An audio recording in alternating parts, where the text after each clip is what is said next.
প্রায় ৩০ মিনিট পর ক্লাস শেষ হয়। সকল ছাত্রছাত্রী বইপত্র গুছিয়ে রাখে ব্যাগে। ক্লাস দেরি করে শুরু হওয়ার কারণে শেষ হতে টিফিন টাইম হয়ে গেছে।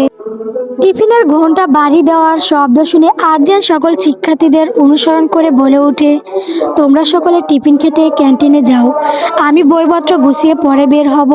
সকল শিক্ষার্থী ক্লাস থেকে বের হয়ে যায় টিফিন খেতে। এখন শুধু মেঘ উপস্থিত আছে। বোর্ডের চিত্র অঙ্ক শেষ করতে মেঘের একটু লেট হয়ে যায়।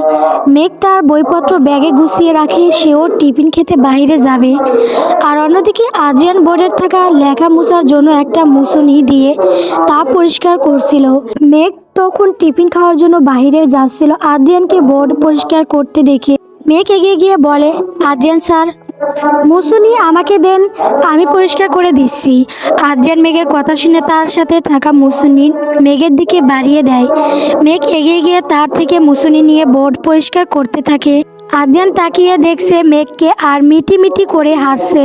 পরিষ্কার করা শেষ হলে হাতের নোংরা মুছুনি টেবিলের উপর রেখে আদ্রিয়ানের দিকে তাকিয়ে মেঘ প্রশ্ন করে, আপনি তখন ক্লাসে তিহান আর আমাকে বকা দিলেন কেন? আমরা সত্যি কোনো কথা বলিনি, তবুও এমন করে পুরো ক্লাসের সামনে অপমান করলেন কেন? আদ্রিয়ান জানতো মেঘ এই প্রশ্ন তাকে অবশ্যই করবে। সে খুব সাধারণভাবে বলে ওঠে, তুমি আর তিহান ক্লাসে কথা বলেছিলে, তাই বকা দিয়েছি। তিহান আর আমি মুখ দিয়ে একটা শব্দ উচ্চারণ করিনি, কিন্তু চোখে চোখে তো কথা বলছিলে। কি চোখে চোখে কথা বলছিলাম মানে? এখন কি আপনার ক্লাসে চোখ দিয়ে কাউকে ইশারা অবধি করা যাবে না?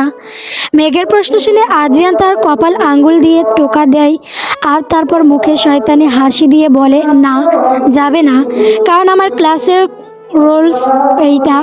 কথা বলা তো দূরের বিষয়, চোখে চোখে ইশারা অবধি দেওয়া যাবে না। আদ্রিয়ান কথাটা বলে হাসি মুখে সেখান থেকে চলে যায়। মেঘ অবাক হয়ে পিছন থেকে বলে ওঠে, হোয়াট, এইটা কেমন অদ্ভুত নিয়ম? মেঘের কথার উত্তরে আদ্রিয়ান আর কোনো কথা বলল না। সে বড় বড় পা ফেলে ক্লাসরুম থেকে বের হয়ে যায়। মেঘের মনে মনে শতখানি গালি দেয় আদ্রিয়ানকে, কিন্তু সম্পর্কে শিক্ষক হওয়ার বেশি গালি দিতে পারে না। এরপর মেঘ টিফিন করার উদ্দেশ্য ক্যান্টিনে চলে যায়। সেখানে নুহা বসে ছিল। ক্যান্টিনের টেবিলের উপরের কাঁধে ঝুলন্ত ব্যাগ রেখে চেয়ার টান দিয়ে বসে পড়ে মেঘ। এরপর নুহা আর মেঘ একসাথে খাবার অর্ডার করে তারা দুজনে বসে গল্প করতে থাকে। দুপুর 2টা। কলেজ গাউনে মাঝ বরাবর দাঁড়িয়ে কলম হাতে নিয়ে কপাল উঁচু করে ছাত্রছাত্রীদের সাথে কথা বলছিল আদ্রিয়ান। আজ টিচার মিটিং করা হয়েছিল মূলত নবীনবরণ অনুষ্ঠানের জন্য। পরশুদিন কলেজে নবীনবরণ অনুষ্ঠান হবে। অনুষ্ঠানের প্রায় বেশিরভাগ দায়িত্ব এসে পড়েছে আদ্রিয়ানের উপর, কারণ কাল পরদিন। আর এই কলেজের বেশিরভাগ শিক্ষক খ্রিস্টান। বছরে একদিন তারা পরিবার আত্মীয় স্বজন নিয়ে কাটাতে চায়। কলেজের নবীনবরণ অনুষ্ঠান আরও কয়েকদিন পরে হওয়ার কথা ছিল। বড়দিন শেষ হলে কিন্তু অনুষ্ঠানের যে প্রধান অতিথি, উনি জরুরি প্রয়োজনে কয়েক মাসের জন্য বিদেশে চলে যাবে। যদি এখন অনুষ্ঠান না করা হয় তবে উনি আর আসতে পারবেন না, যার জন্য বাধ্য হয়ে নবীনবরণ অনুষ্ঠান 26শে ডিসেম্বর করা হয়েছে। আর সকল দায়িত্ব আদ্রিয়ানের উপর এসেছে, কারণ সকল টিচার কাল ছুটিতে থাকবে আর পরশুদিন নবীনবরণ। আর এত বড় অনুষ্ঠান একা হাতে সামলানো সহজ বিষয় না। তাই আদ্রিয়ানের কলেজের জুনিয়র আর সিনিয়র সকল শিক্ষার্থীর সাথে মিলে আলোচনা করছিল। ক্যান্টিনে বসে গল্প করার মাঝে নুহার চোখ যায় আদ্রিয়ানের উপর। আদ্রিয়ান যখন কথা বলছিল তখন সব ছাত্ররা মনোযোগ দিয়ে শুনছিল, কিন্তু সব ছাত্রীরা চোখ বড় বড় করে তাকিয়েছিল শুধু আদ্রিয়ানের দিকে। নুহা মেঘকে ইশারা দেয় গাউনের দিকে। এরপর বলে, মেঘ দেখ, আদ্রিয়ান স্যার কলেজের মাঠে বসে সবার সাথে কি যেন আলোচনা করছে। আর সকল ন্যাকা মেয়েরা দেখে কেমন করে তাকিয়ে রয়েছে স্যারের দিকে, যেন চোখ দিয়ে গিলে খাবে। নুহার ইশারা শুনে মেঘ তাকায় কলেজের মাঠের দিকে। আদ্রিয়ানের পরনে লেভেন্ডু কালারের শার্ট আর সাদা রঙের প্যান্ট।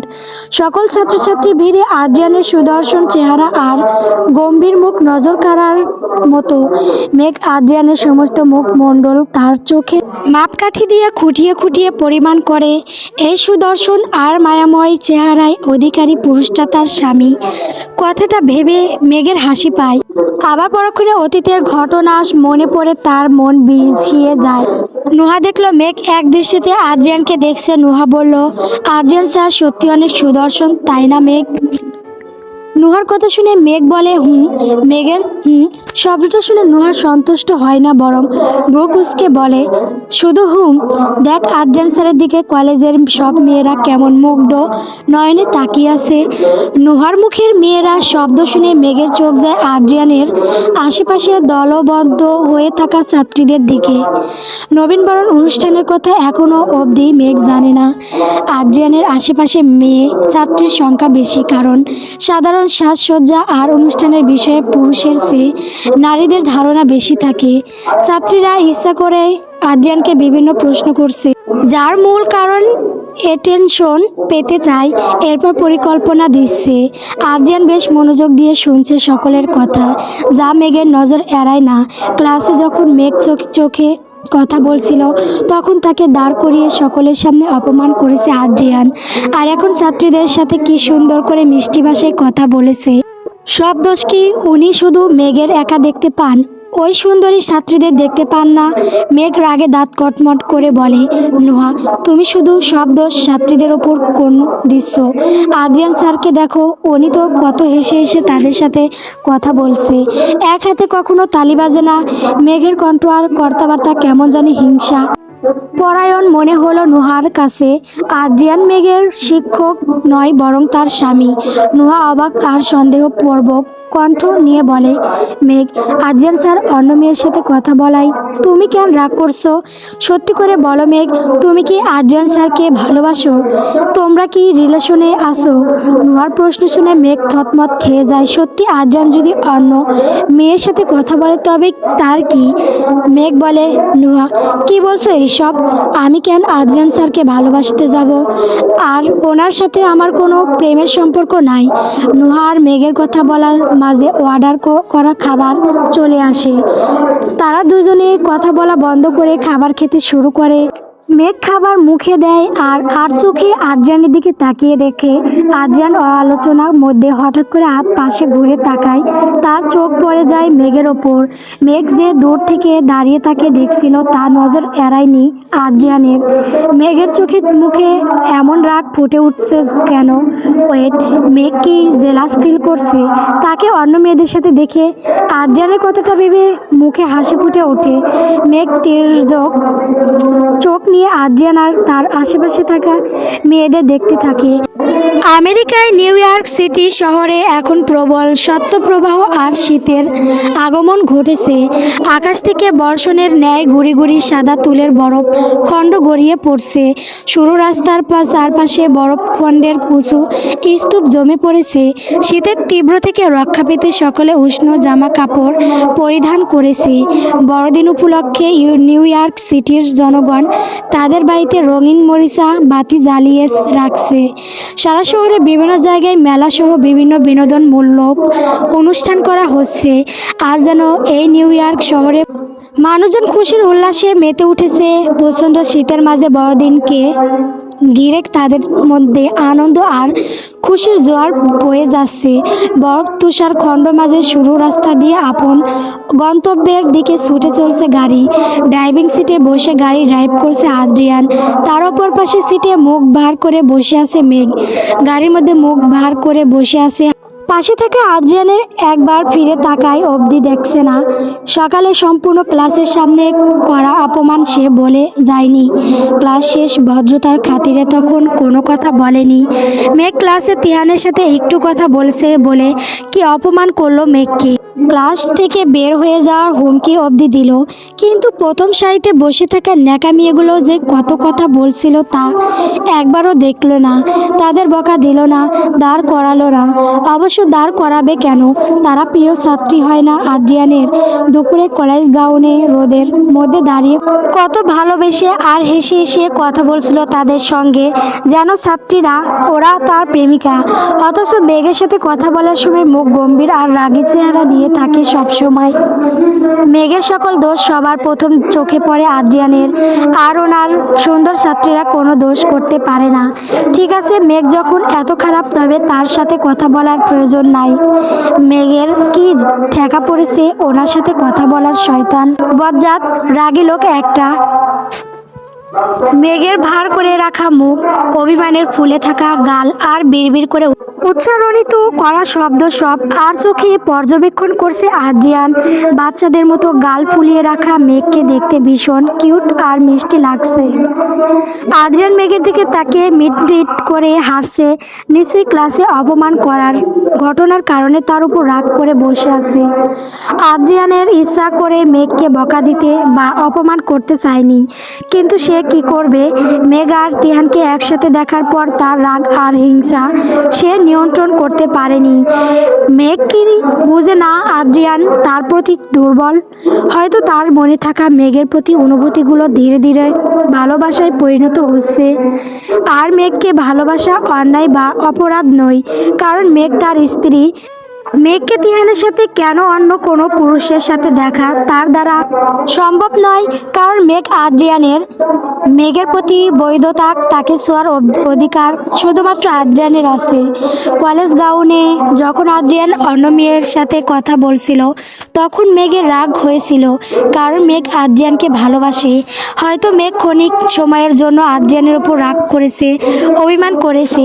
অবশ্যই মেঘের রাগ করা স্বাভাবিক, কিন্তু মেঘের মন থেকে তার প্রতি ভালোবাসা হারিয়ে যায়নি। মেঘ আজও আদ্রিয়ানকে ভালোবাসে।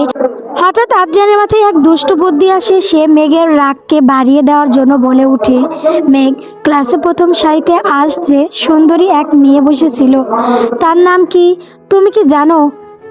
মেঘ জানালা দিয়ে বাহিরে তুষারপাত দেখছিল। হঠাৎ করে আদ্রিয়ানের বলা কথাটা মেঘের কানে পৌঁছায়। সে সঙ্গে সঙ্গে পাশ ফিরিয়ে তাকায় আদ্রিয়ানের দিকে। মেঘ বলে, কি বললেন আপনি? আবার বলুন তো।